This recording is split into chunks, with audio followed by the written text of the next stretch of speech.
Good morning, boys and girls. Our lesson this morning is going to be about, we're going to determine the main idea.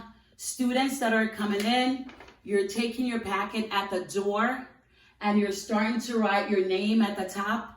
I'd prefer you put your first name and your last name. You're writing the date and you're writing your objective.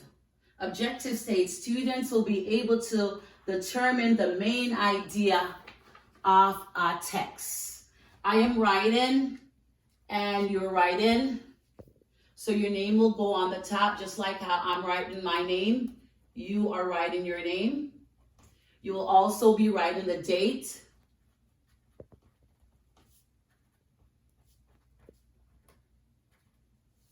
By the show of hands, can somebody remind me what is the main idea of a text? Remember, I need students to use their hand signals. You'll raise your hand and wait for the teacher to call on you.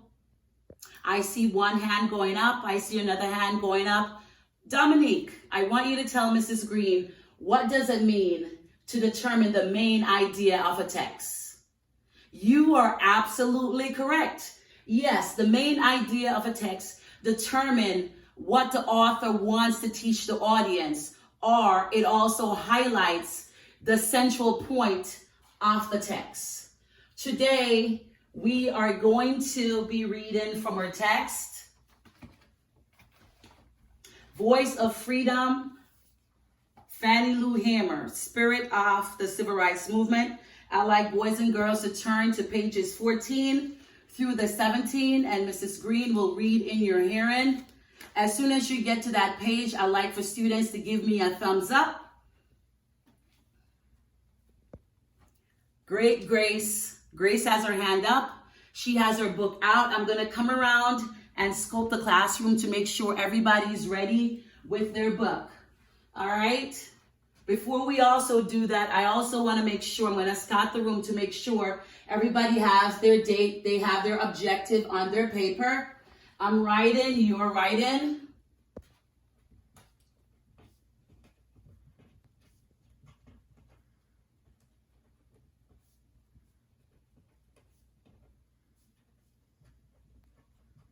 All right. As soon as you have your objective, you can move on to question 2. This is our do now, and it says, when someone's persistent, it means that they work hard and don't give up, even when the task is hard. Students, this is your part, 2A. You're going to write how you show persistent in your life. Remember, we talked about being persistent before. We said being persistent is not giving up. Even if you fail the first time, you keep on trying and you keep on going. So students are going to be writing for their do now what it means to be persistent in your life. For me, I know personally, I've had several struggles with sweets, and my birthday is October 31st. So I know I was a treat. So I struggle with eating sweets. So this is a work in progress. And each time I fall down with eating more sweets, I have to press on and keep going until I get to my goals. So you are going to be telling me, how do you show persistent in your life? Malik has his hand up. Malik, you can go ahead and express to the class how you show persistent. Yes, Malik says he shows persistent by studying hard. Dominique, yes, you could go now.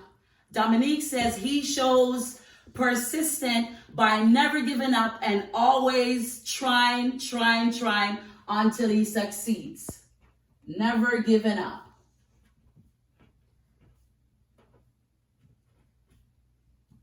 We'll take one more.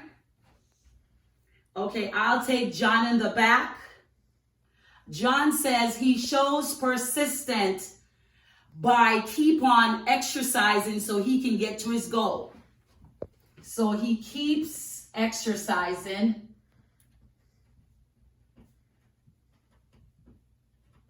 Fourth grade, these are some wonderful ideas. Give yourselves a hand. And we will switch to page 2 as we continue to work on our packets. While we're doing that, I need students to get ready with their reading books as we are going to read page 14 to 17 of our book, Voice of Freedom.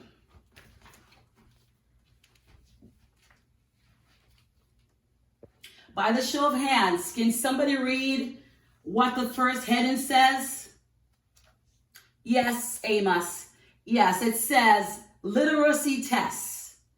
Can somebody tell me in their own words, or if they know, what does the word literacy means?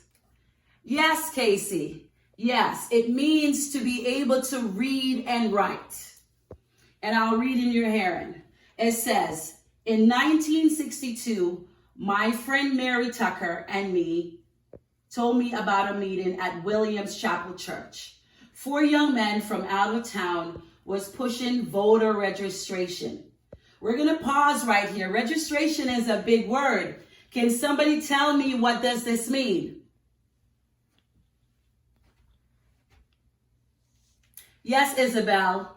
Registration is likened to when you're filling out papers to come to school. That's a good try. Can somebody else help with the word registration? Yes, Thomas. Registration is signing up for something. Give Thomas a big hand.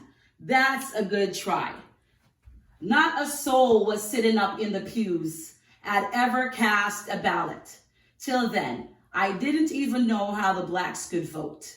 When the people would get out of the fields, if they had a radio, they had to be tired to play it.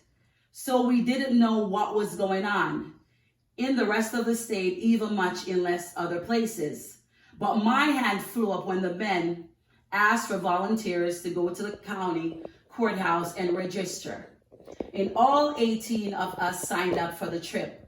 I was just curious to go, so I did. Now at least I knew that voting was my right. And we're going to turn around to the visual on page 15. You can see Fannie Lou here raising her hand, and other members of her church raising their hands too to get registered to vote.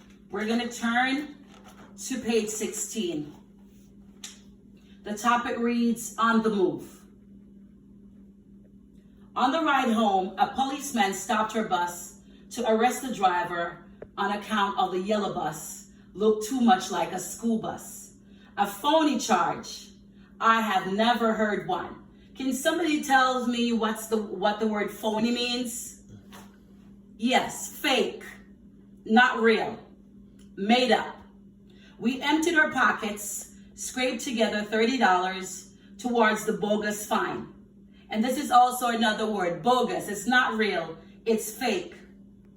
But at the plantation, my boss had already set my stuff on the road. What can we infer from this when Fannie Lou says, back at the plantation, my boss had already set my stuff on the road, said there wasn't ready for that in Mississippi? Yes, Carmen, yes. We can infer that she lost her job because she went to register to vote, and she was already told if she went to vote, she would lose her job, and the boss kept his promise, so he put her things out. She no longer was employed. She no longer had a job. And we'll move on. It didn't go down. I didn't go down there to register for you. I was there to register for myself. Later that night, I left my home and family to move in with the Tuckers. Before long, night riders came around. They shot in the house 16 times, thinking I was there.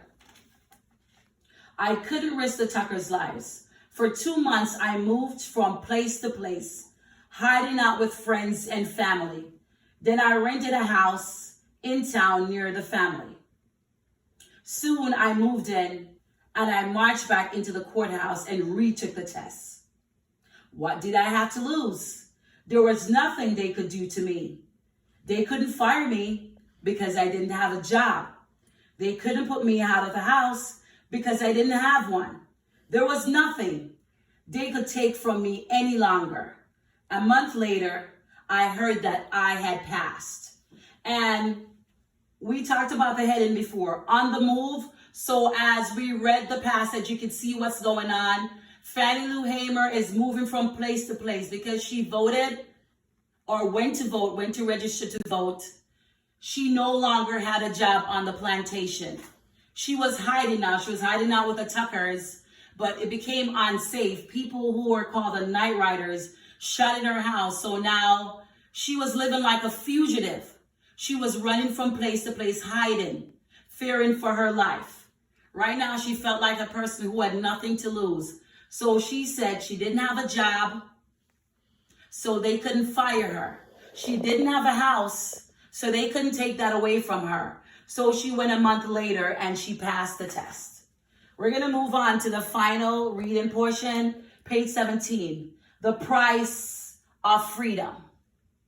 Can somebody tell me when they see this heading, what comes to mind?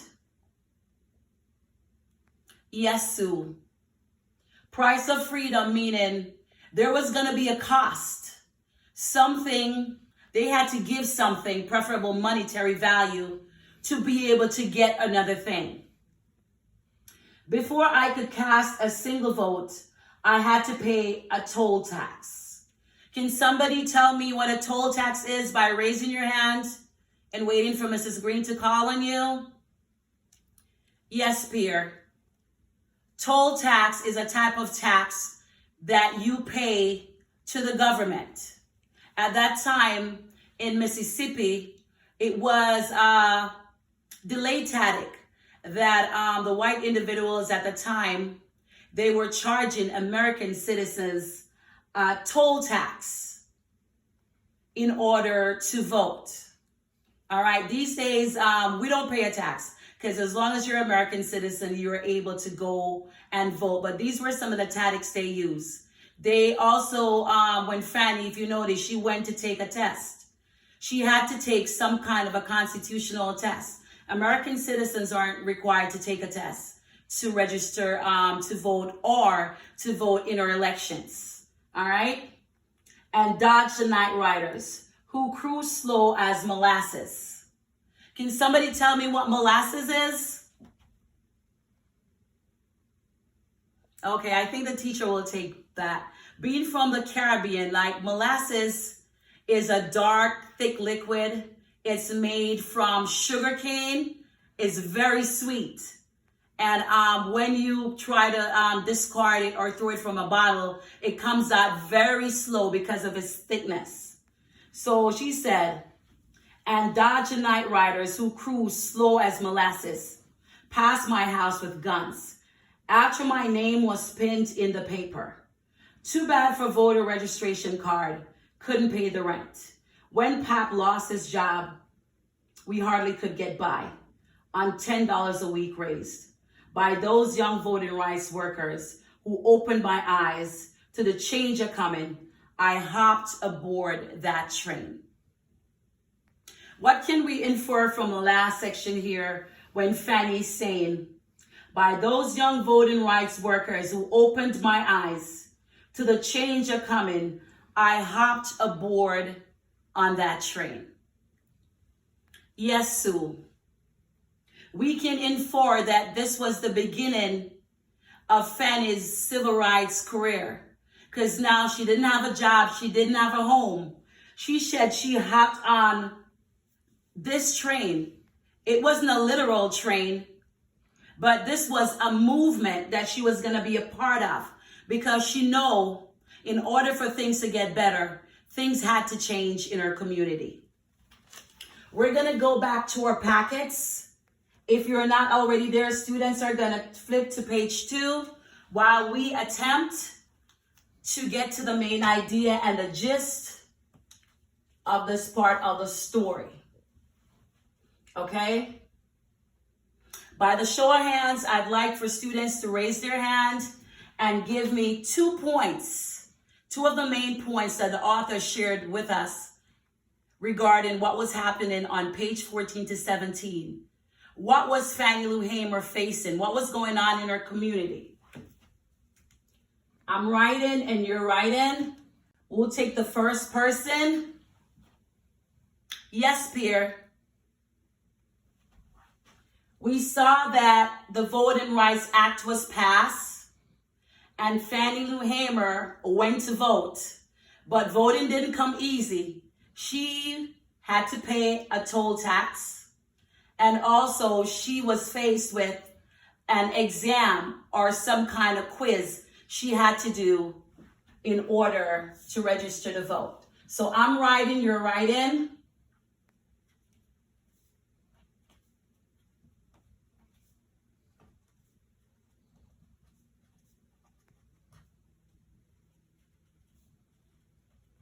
So the Voting Rights Act was passed, and Fannie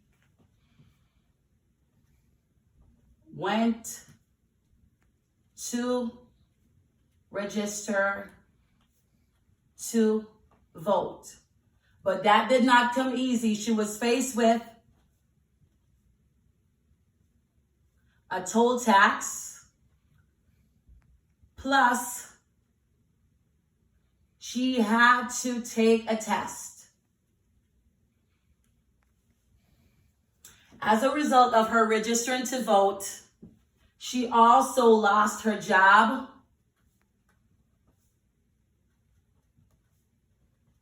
and her home. Okay, I'll take one more person. I'll take Sebastian. Yes, Sebastian. So we see that Fannie Lou Hamer, she was now on the run. People were trying to kill her as a result of her registering to vote. But we see that, yes, she persevered. She did not give up. Although things weren't looking good, she pressed on because she knows now that this movement was bigger than her. So I'm writing and you're writing.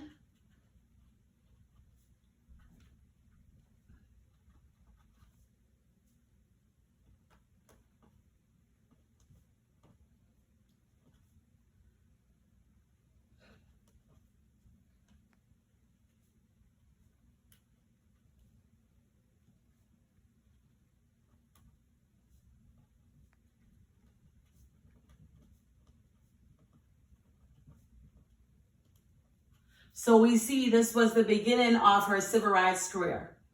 We're going to move on to the next section of her packet. It says, today we'll practice to see what the author wants us to know about Fannie Lou Hamer. Text details help us to understand the main idea better.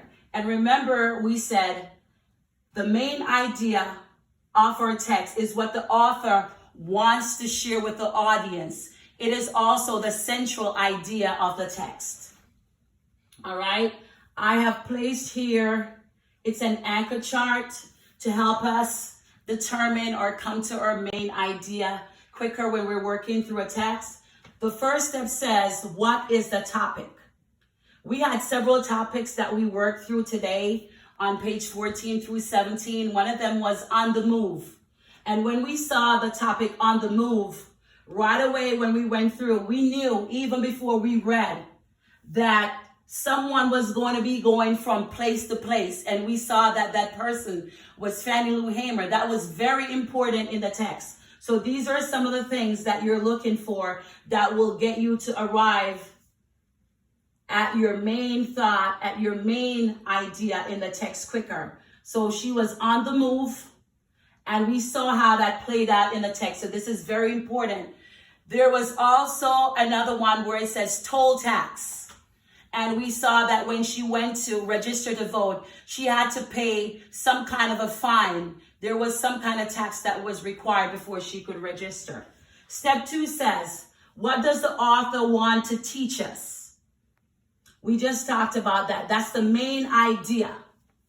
All right. And some of the things that help us to also arrive at the main idea, we scan the heading.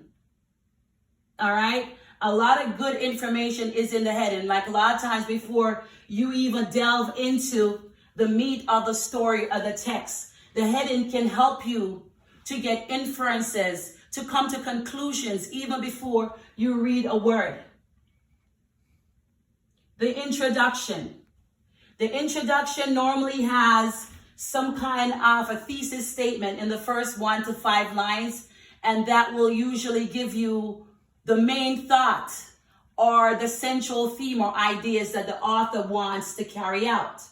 Also, visual and text features. When we looked at page 15 of the book, when Fanny was in the church, we saw right on when she said she was the first one to raise her hand, and other people joined as they were trying to register to vote. Also, another text feature, when the heading on the move, we saw black. The author used black drawings to depict the night crawlers. They had what looked like guns in their hands, and they had hats on, and faces were covered. We know that these men, they were deadly individuals that were up to no good, that shot 16 times in Fannie Lou Hamer's house. So as you look at the text features, it also helps you to get to the main idea of the text. Step 4, ask yourself if the details is important or just interesting. There is a lot of meat in a text, but students want to arrive at only the most important points that's going to get you to the main idea. We're going to be turning to page 3 of our packet. When you get to page 3, you go ahead and raise your hand or give me the thumbs up and let me know that you're there. Awesome, awesome. I'm waiting for some folks to get there. Thank you. Give yourselves a hand. We have arrived at our exit ticket, and it reads, students will be able to determine the main idea of a text and how it is supported by key details. You're gonna select response questions. Listen as I read aloud, select response questions about voice of freedom. Write the letter of the correct answer. Students, I'd like for you to get your packet in hand, and you're removing your exit ticket because this is the portion of the work that you're going to do by yourselves, but I am going to read it over quickly with you as you work independently on your own. It says, what is the main idea of literacy text, on the move, and price of freedom? These were headings that was used as we were reading page 14 through 17. A says, Fanny flunked the test she was given when she tried to register to vote. B, white people in power tried to prevent black people from voting. C, Fanny and Pat both lost their jobs and couldn't pay rent. D, most black people at the time knew about their right to vote. You're going to be choosing your best answer. Then we're going to go to part B. It says, which two details from the text support the answer to part A? A, black people had to pass a complicated text about the Mississippi law to vote. You find that on page 14. B, voting rights workers raised money for Fanny and Pat so they could live. You could look on page 17 for that. Fanny's boss tried to keep her from voting by threatening to fire her. You go to 16 to read up more on that. Mary Tucker, a friend of Fanny, told her about a meeting at the local church. E, Fanny eventually passed a toll text. Depending on the answer that you choose in part A, B is going to coincide with that. After you've answered that portion, you will also have a write-in portion. It says, write 2 ways how you think Fanny Hamer showed persistence. That's all for now, boys and girls. Thank you very much.